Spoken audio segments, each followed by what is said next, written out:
Good evening and welcome to Conversations with Cheryl Weston. Tonight we have a very special guest with us.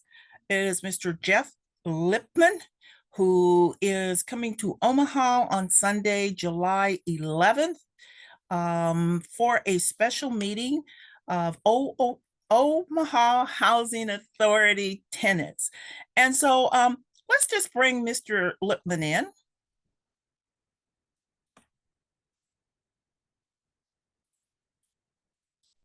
I think he's still, well, he's having some problems. We're having some problems here getting him in. If we want to hold on here for a minute and we will try. I think his connection's bad. He had to go to the. Okay, it looks like Jeff has sent me a signal. He's got his technical problem solved. So we'll be bringing him in just one, looks like.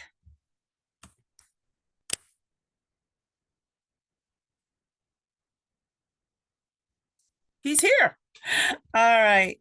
I'd like to give our audience a little bit of background information about Jeff. His law firm, it's very unique because it is a practice that involves consumer class action litigation, specializing in bed bug litigation. And to be truthful, Jeff, I never had heard that. I was like taken back, but that's okay. So one of the things when we looked up, it was saying that you were in the top firms for being able to do this. And yours is, like they said, unique. And it's been a full service law firm founded in 1991. So I want to get in because I know you're busy and I want to give as much information to the folks. The reason that Jeff is coming to Omaha is for this particular reason. Omaha Housing Authority all tenants meeting will be held Sunday, August the 11th from 2:30 p.m. to 4 p.m. at the AV Sorensen Library, which is located at 4808 Cass Street, Omaha, Nebraska.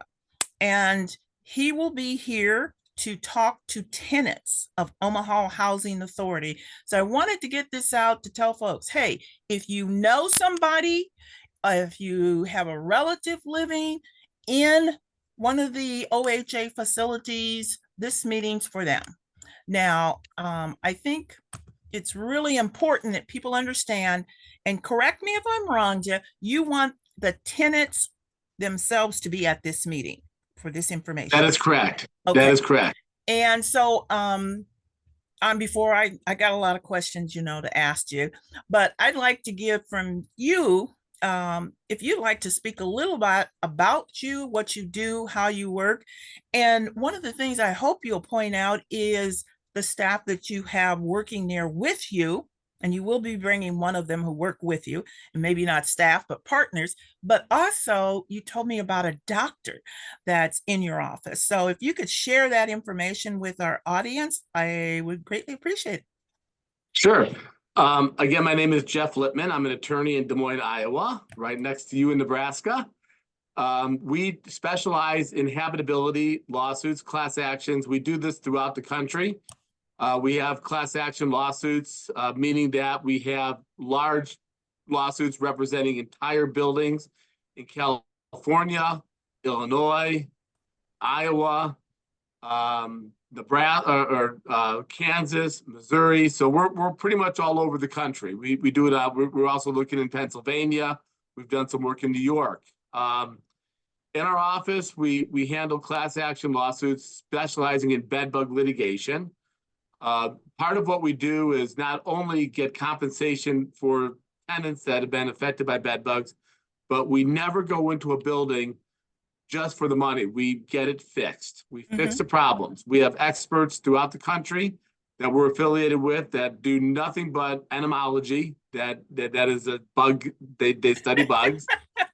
In my office, and we talked about we actually have a gentleman named Stuart Mitchell. He's a doctor. He's also a PhD in entomology. So he's a people doctor and a bug doctor. And he is in our office. He's also a technical director with Pest West USA in Kildrum, which is a European international product manufacturer. And we basically do this all over the country. We started doing it actually in Des Moines, Iowa, where we involved in the L.C. Mason Lagudi Tower litigation, myself and Steve Wandro, who's going to be coming with me, who's also going to be active in the Omaha housing situation. Okay. We did the first in the nation class action lawsuit where we actually recovered for the tenants $2.45 million. Plus, we implemented at that time state-of-the-art protocols for getting rid of the bed bugs and keeping them out of the building. The reason why it was $2.45 million is that was all the insurance they had. And we got a little bit more than what all the insurance they had. But I mean, we even got to the extent that we had heat chambers outside the building. So anything that was moved into the building or out of the building got heated. So it killed all the bed bugs. And so there was no bed bugs coming into the building. There was no bed bugs coming out of the building. It was a clean building. Since then, we've been involved literally throughout the country dealing with bed bug inhabitability cases. Most recently, we did one in Kansas City, Missouri, or Kansas City, Kansas. That was a mass tort, meaning that we had 90 plaintiffs.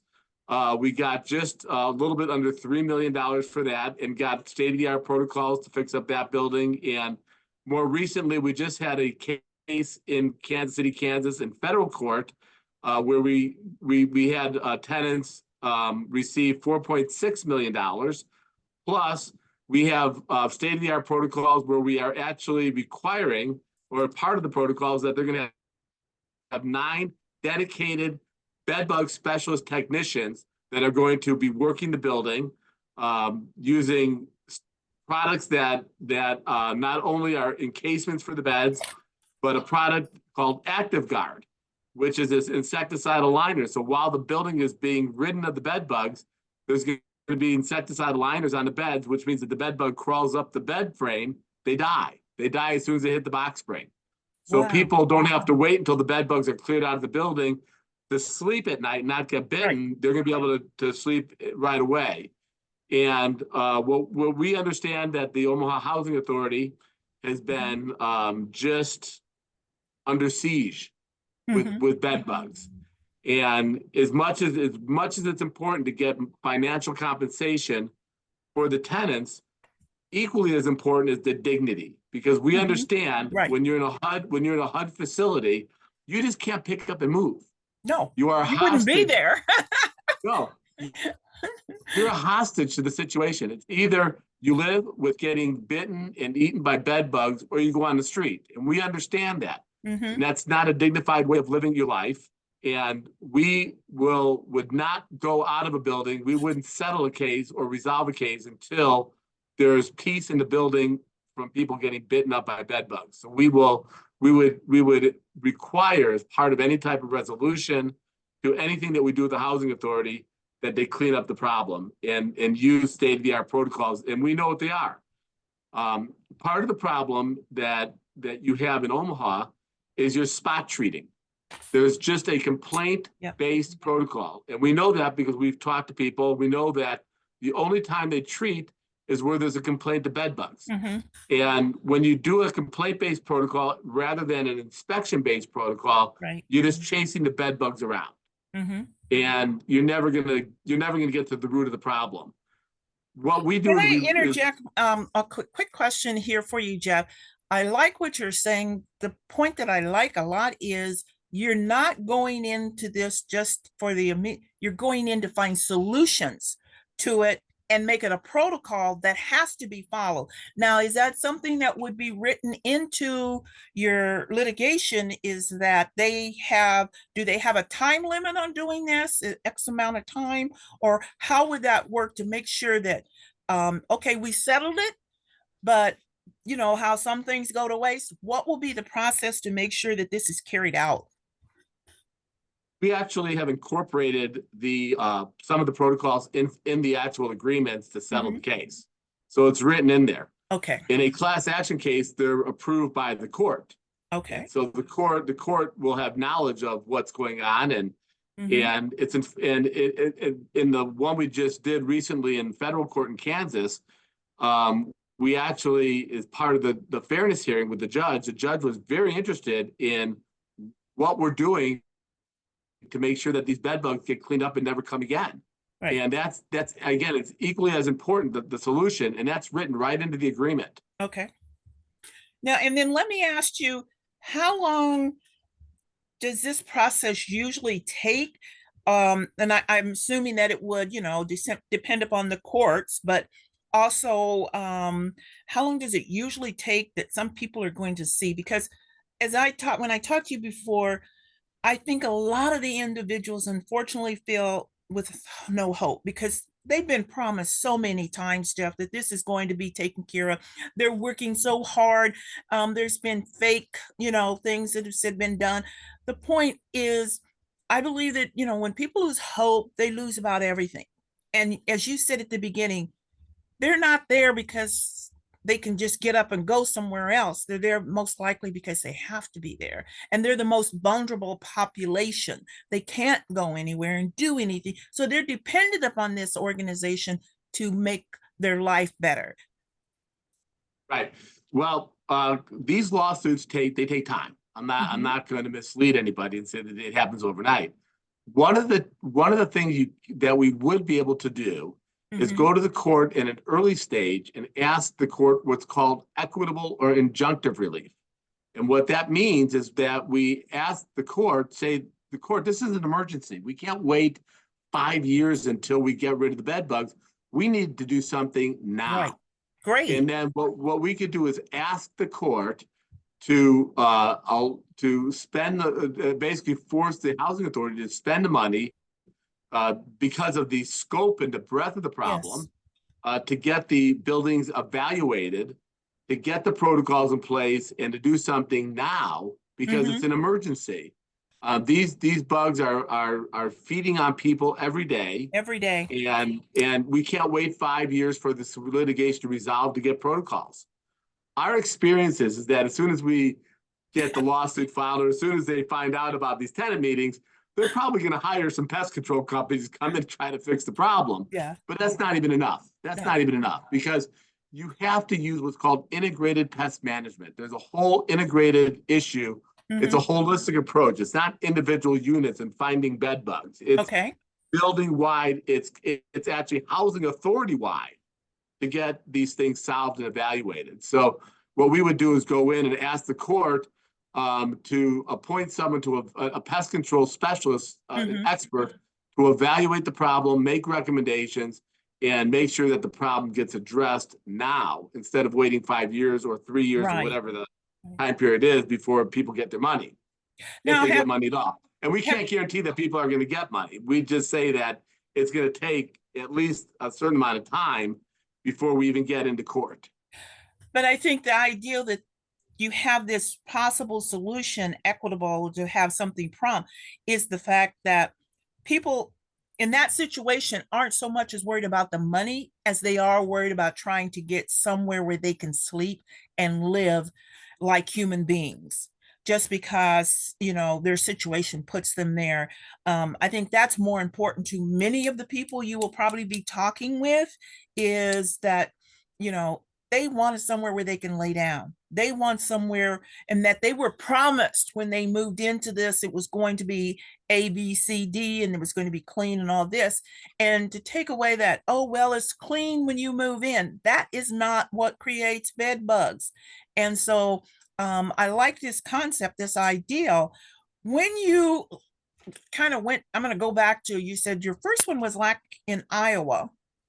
Was that correct? What was the demographics at that location? Very similar to the Omaha housing. It was a HUD finance property. Okay. So in order to qualify to be in there, you had to be elderly and or disabled. Okay. Most of our tenant base were people that were over 65 years of age, and plus they had disabilities. Okay. So there was not only, I mean, it had to be one or the other, but most of them were both elderly and disabled. Okay. Most of the housing authorities that we've dealt with, as well as the projects that we've dealt with bed bugs and high rise, have been HUD, either housing authorities or HUD finance properties. Okay. Now, in this particular instance, when you're going in, are you suing when you go to the court, are you suing the housing authority, like it would be Omaha Housing Authority, or are you suing HUD, or is it a combination? To do No. how do you get that through the court? When we bring an action, it's against the housing authority. Okay.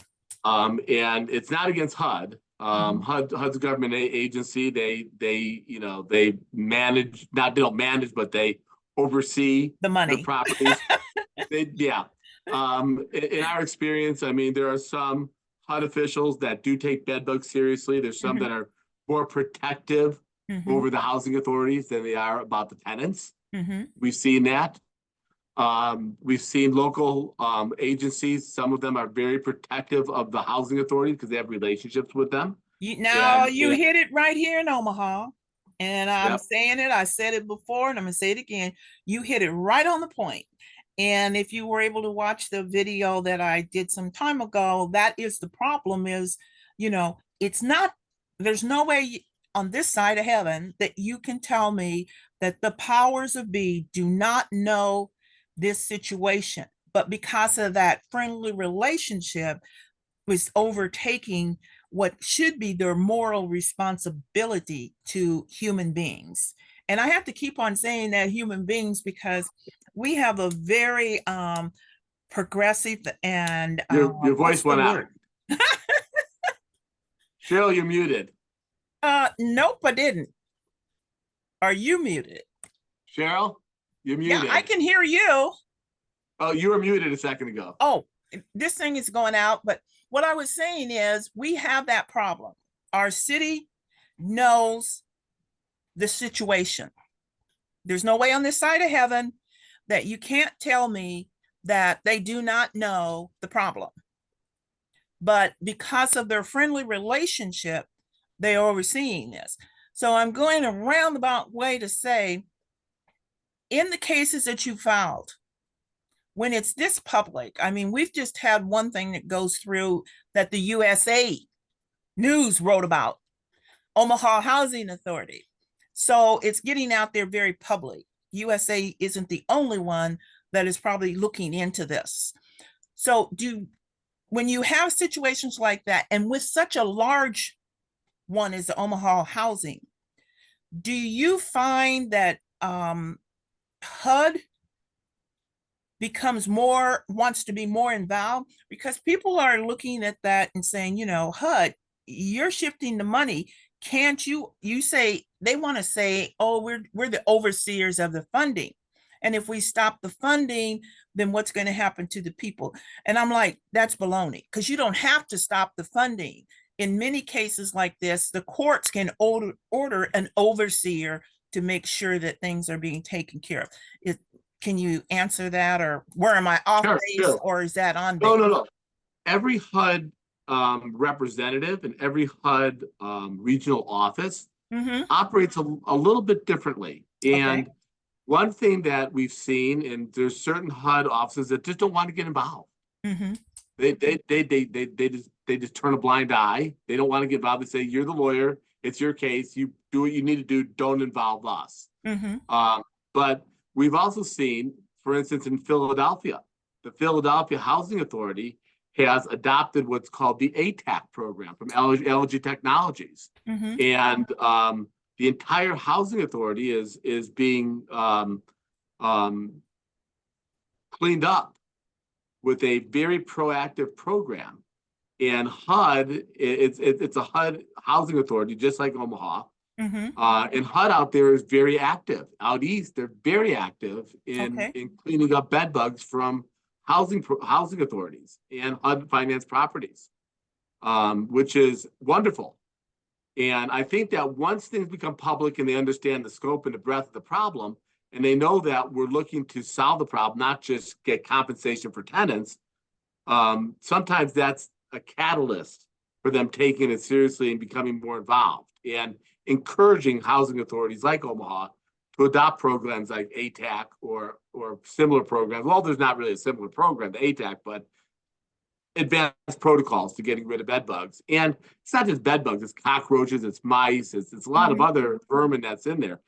One interesting thing that if everyone reads their lease, the HUD lease has provisions that warrant habitability from bed bugs. It says pests and vermin, and it says right in your lease that language. And also, there are HUD notices that are out there that apply specifically to housing authorities that prescribe a standard of care on what these HUD properties shall do or are supposed to do in order to remedy the bedbug situation. They're notices where they're supposed to adhere to certain protocols and certain timeliness on responding to infestations. So there is written in there to these things protections. Whether or not the housing authority adheres to the protections is a whole nother story.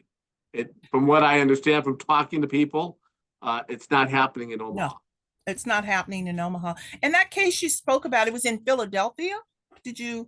Well, it's not a case. It's just that the program that we're talking about has been adopted by the housing authority. It's not because of litigation or lawsuit. They just wanted to solve the problem. Well, and HUD I don't think that's going to happen here. They want to. Well, a lot of it is whether or not when HUD understands the scope and the breadth of the problem, that they want to encourage housing authority. And I'm not going to tell you that I'm an expert on how they get their money to do this. My sense is that some of this money may come from funding from HUD to get rid of this problem, because it's not cheap. And what you want to do is get it from a building-wide infestation down to under 3% introduction.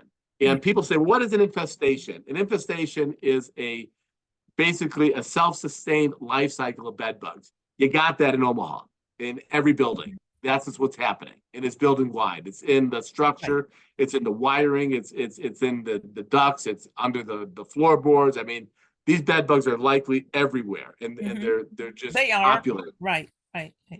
And what you want to do is get rid of that infestation. Now, you're never going to stop bed bugs from coming into a building. I mean, they're hitchhikers. If you go on a bus, you go to a movie theater, doctor's office, an office building, eventually someone's going to carry in the bed bug. The idea is to keep that introduction from becoming an infestation. And if it is an infestation, prevent it from being a building-wide infestation where all the tenants are affected. Because I can almost guarantee you that these bed bugs are also in the common areas, in the hallways. You just can't avoid them. And a lot of people do things that are irrational to someone that knows about bed bugs, but it's rational to them. They don't sleep in their beds. They think that the bed bugs are coming at them in the bed because they're a bed bug, and that's just not true. Right. Bed bugs are attracted to the CO2 that emanates from your breath when you're sleeping. And the reason why the bed bugs come out there, that's just the way that that's their survival thing. And they come at you, and when they draw the blood out of you, they put an anesthetic in the body. So you don't even know that they're feeding on you until a day or two later, when you're broken out in welts all over your body. That's the first time you realize I was bitten by a bed bug. Right. Because you didn't feel it when they were feeding. Yeah. And one of the tenants had been talking with Paul, and had said that they were putting chairs together, their kitchen chairs, and they would sleep on that to keep from going to sleep in the bed. Now, that's not how you're supposed to live. No. I think And bed bugs aren't attracted to the bed. Yeah. Bad. The bed bugs and if you go into a couch, they're going to come onto your couch. If you go on the floor, you're getting closer to the bugs. Yeah. Well, we had an instance where Paul took a gentleman to the Douglas County Treasurer's office to get his license and everything renewed, and a bed bug dropped out on the counter of the DVD.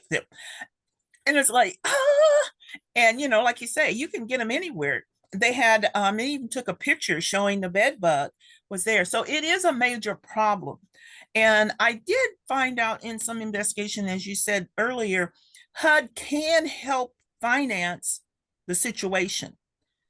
Also, I think this is another problem where the city of Omaha, they have jumped in on other things since we just recently had this big storm, tornado living over in Elkhorn, and how they were able to jump up to the front to make it possible to do ABCD. So I think that there's money and funding within the state and within the city that could also help with this, particularly the city of Omaha. Um, I wanted to ask you, what is it or why is it that you want this to be a tenant only meeting? And like some of our tenants have problems, some of the tenants have problems, so they have to have an escort come with them or something like that. Explain why this meeting needs to be a tenant meeting only. Well, escorts and family members are absolutely invited to come with the tenants. Yes, that's part of the tenant base. I mean, it's the families are absolutely invited. What we don't want is just people off the street coming in. We don't want just people to take notes and observe and go back. And I mean, it really what it is for the benefit of the tenants. We're meeting with some of the advocates before that. We're meeting with different role players within the housing authority structure, not the housing authority, but people that are servicing the housing authority. So we're meeting with them separately as well. But this meeting that's from basically from 2:30 to 4. Right. We want that to be for the victims. And their families and their and if they have a caretaker, their caretakers are invited to attend too. We want whatever it does to get people there. We want them there. We don't want to open it up to the housing authority. And this is not open up to the public. I mean, to the news media. No, it is not.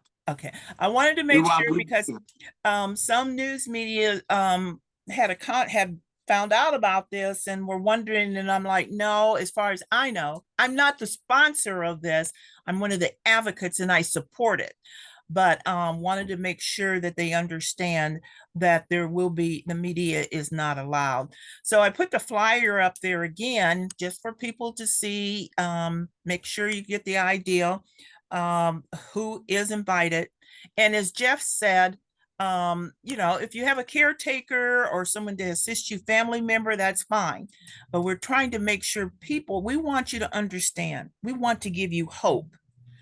Because here we have something we finally have where we think that this is enough to get it really out there, that what needs to be done. I want to go back to something you said, heat building. So this is done by heat. That means the people don't have to leave. Well, hold on. No. Let me explain. There's 3 general types of remediations. One I'm going to talk about, we're not going to do. It's called fumigation. You see that out west, in the Southwest, where they actually put a tent over the entire building. Oh, gosh.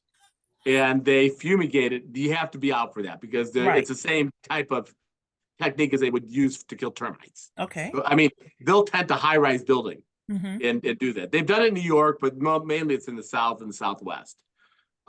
There's then conventional treatment, which is using chemicals. And then there's thermal heat. And thermal heat is when you get the ambient temperature up to a certain degrees. But you also use a perimeter treatment with chemicals. So initially the bugs love the heat. It's like going to Palm Springs. Like some human beings. Right. So it's like go to the light, and they go to the light, but then the heat overcomes them and kills them. So initially they like it, and then they die. All right. And but when it starts getting real hot, they might scatter. So you need to put a chemical perimeter around where the heat is, because heat will kill every life stage of bed bugs, from the eggs to the nymphs to the adults. The 3 stages of adults. They'll kill all of it. And there's different types of chemicals. Some are toxic, some are not. There's one chemical that I know that is very popular called Cymexa. I mean, it's a very green, environmentally friendly one. You could literally run up and down a hallway. It basically goes out like it looks like a vacuum, but it's actually throwing out the chemical instead of Okay. sucking in the chemical. And it's got I think about a year and a half residual on it, which Okay. anything that touches that bug's gonna die. Uh-huh. And you put it around the perimeters. It leaves a little bit of a film, but hey, when you're that infested, people don't care about a film on the walls. They care about Right. bugs being. There's diatomaceous earth, they call DE, Mm-hmm. which is non-toxic, which is used. And then there's traditional chemicals that have, when the bug has to be on it for a certain amount of time to lose its efficacy of the bug and to kill the bug. Okay. So it's just a combination of that. So I would guess that that a company that's going to come in and rid the Omaha Housing Authority of bed bugs is probably going to use a combination of heat and chemical of some sort. But then would the people have to move out? How do you move out a building that has 100 people in it? Right. Well, during the time that the heat is in the unit, and it takes a few hours. You're going to do each unit gets the heat at the same time, or no, they'll probably do 3 or 4 at a time. Okay. I mean, it all depends on how many techs and how much equipment the pest control companies have. But they'll heat each unit separately. They have to seal the units. They got to heat. It's got to be there for enough time to kill the bed bugs. If you go on research, there's a professor at Minnesota called Dr. Stephen Kells, and he actually has a grid that shows at what temperature, how long you have to have that heat there to kill the bed bugs. Mm-hmm. So during the time that the heat is in the unit, you got to be out of the unit. Okay. But it doesn't take it's hours, not days. So let's just say that they were going to do all the rooms on the 5th floor. All those people would have to come out and stay somewhere for a couple hours or 3 hours. And would that unit have to be cleaned because of chemical residue, or how would that work? Yeah, that's up the pest control company, depending on the situation, will decide how they're going to treat that unit. Okay. Heat, the beauty of heat is that it's not like a conventional treatment where you have to bag up everything. I mean, the pest control company might want you to do it anyways because they're going to use chemicals with the heat. Mm-hmm. But heat itself doesn't require you to do the same type of prep as a chemical treatment. Okay.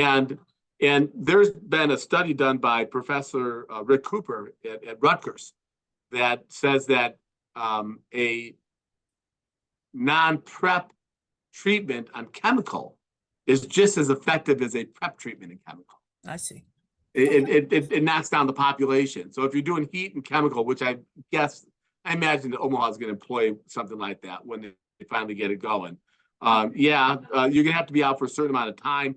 But I can tell you, we did that in LC. We've done that in other buildings. And as much as for those 3, 4, 5 hours that you're inconveniencing a tenant, you're getting rid of the bed bugs. I mean, 3 or 4 or 5 hours of inconvenience. Yeah. I mean, they'll find a place for them to be while this is happening, whether it's in a community room or somewhere else. Right. But it's got to be done. I mean, it has to be done. And I think the tenants, like I say, to be somewhere for 3 or 4 hours and then to be able to live in their homes, because that is what it is. It's their home to them. So for 3 or 4 hours, I think they would gladly give that up. And with it might be more. Yeah, it might be more than people here in Omaha. We're known for philanthropists, so they can say, okay, here, we're going to help you out, Omaha Housing Authority. You put them in this community room for 3 hours or something, and we'll provide food or whatever, or we'll provide people to be there with them to play games or something. So I think they can live with that and would be happy to have that. So, it could be more. This should be it could be 5 hours. It could be a lot longer than that. It all depends on the situation, how much heat you get before the sprinklers come off. So you got to be careful of that. Okay. But yeah, I mean, we've done this before in other buildings, and the tenants are thanking us up and down for getting rid of it. Of course. Right. They can sleep at night. I mean, once they get back into the unit, they can go to sleep. Right. And not worry about being bitten.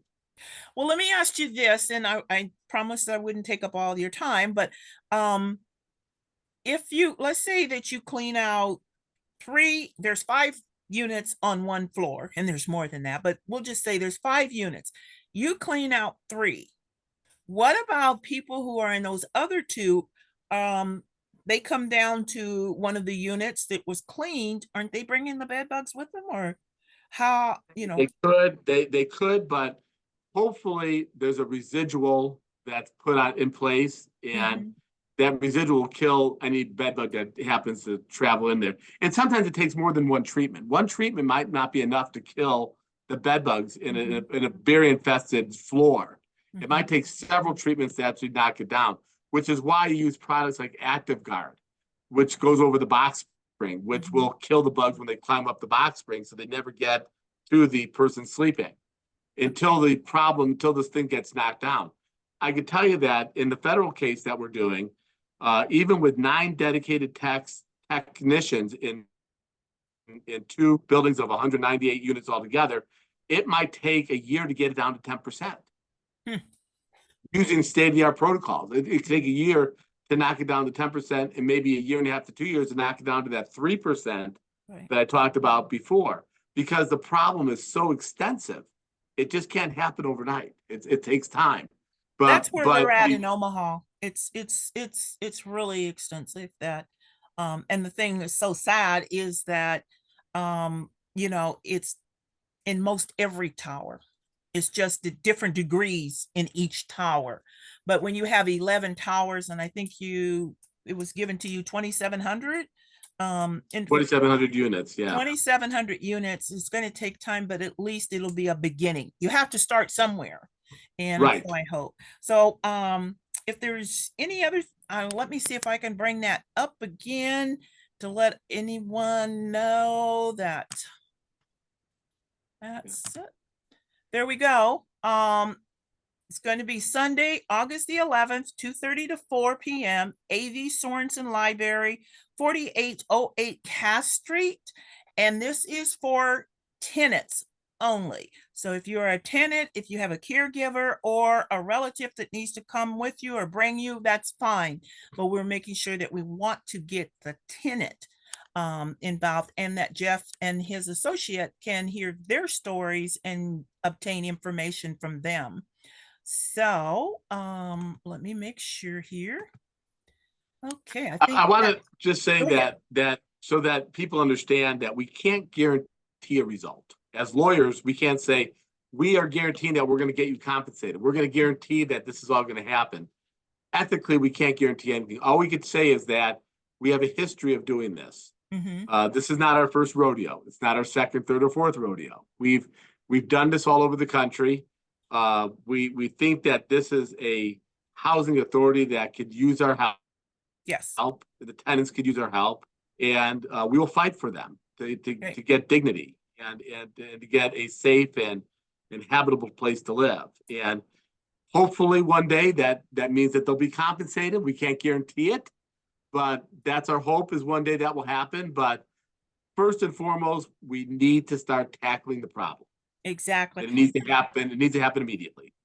And I agree with that wholeheartedly. I'm always saying, I don't want to be part of the problem. I don't want to be the problem. I want to be part of the solution, because to every problem, there is a solution. It's not always a solution we like or would want, but there is a solution. And just the idea of coming in and giving that hope and having those protocols set up, I think, is what's going to help this situation. So Jeff, I want to thank you. I know I caught you really quick and off guard. You're in the process of sending a son off to college. Been there, done that. Don't enjoy that. I always laugh. We used to say, once our last one got through college, we'd say, well, now, you know what? We don't have to be poor anymore. We can just be poor. But I know people are going to say that's an attorney. He's never poor. So it's just not cheap. So thank you again. Have a great evening. And we look forward to meeting you on Sunday. Thank you. Look forward to meeting you too. Thank you. Bye. Bye.